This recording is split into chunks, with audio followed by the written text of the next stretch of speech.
Political TV ads appear everywhere during the political season. We are constantly inundated with them. But are these ads devious and maybe even hurtful to our political system? We believe that they are. There are two main types of political ads, positive and negative. The worst offender, in terms of subverting our decision-making, would be negative ads.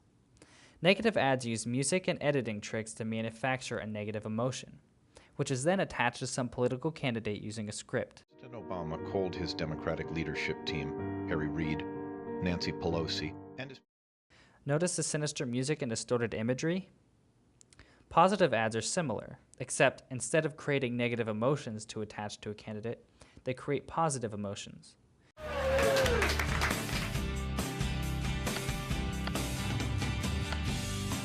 Did you notice the cheerful music and colorful imagery? Were you convinced by logic and data in any of these ads? Chances are you weren't. In a democracy where a person's informed vote is depended on, these emotional tricks used to get candidates elected does nothing to help our country. Instead, they only serve the political candidate at the risk of the American public. Similar things can be said of social media. Social media is playing an increasingly important role in the way campaigns are run and how candidates communicate with the public. According to research by the Pew Foundation, 83% of 18 to 24-year-olds had social network accounts in 2008, and 2/3 of those people used the sites for political activity. Facebook, Twitter, and other newly emerging platforms allow social media users to recruit followers to join campaigns faster and cheaper than ever before.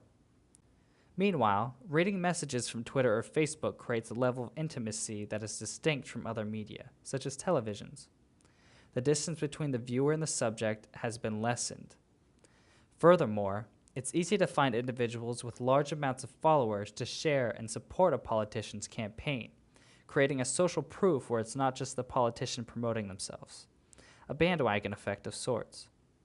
To young voters especially, a large number of followers indicates that the candidate is popular, but the total followers and friends is a meaningless number and can be deceitful, much like misleading polls.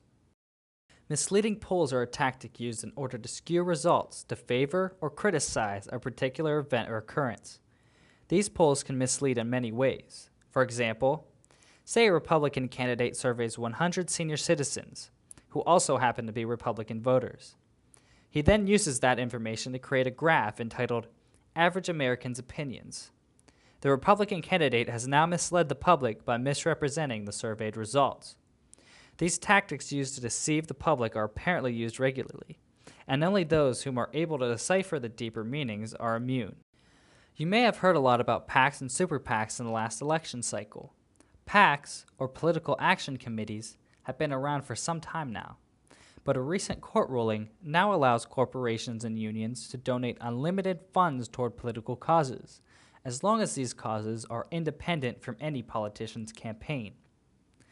Political action committees that accept cash from corporations and unions tend to be much more powerful than traditional PACs, hence the name super PACs. These influential committees may be responsible for a good number of the commercials you see on TV. Although regulated by the government, super PACs are not legally required to publicly reveal where they receive funding. The information dispersed by super PACs can be seen as black propaganda because the general public in most cases doesn't know the source of the propaganda. Many super PACs go by names that can sometimes be misleading, such as Americans for Conservative Ideals, which just so happens to be donating money to the Democrats. Super PACs are also fairly easy to create, and former campaign staff may choose to head a committee in support of his or her former boss. Because of this, some would say that super PACs are loosely controlled by candidates, even though any collaboration with candidates is strictly illegal.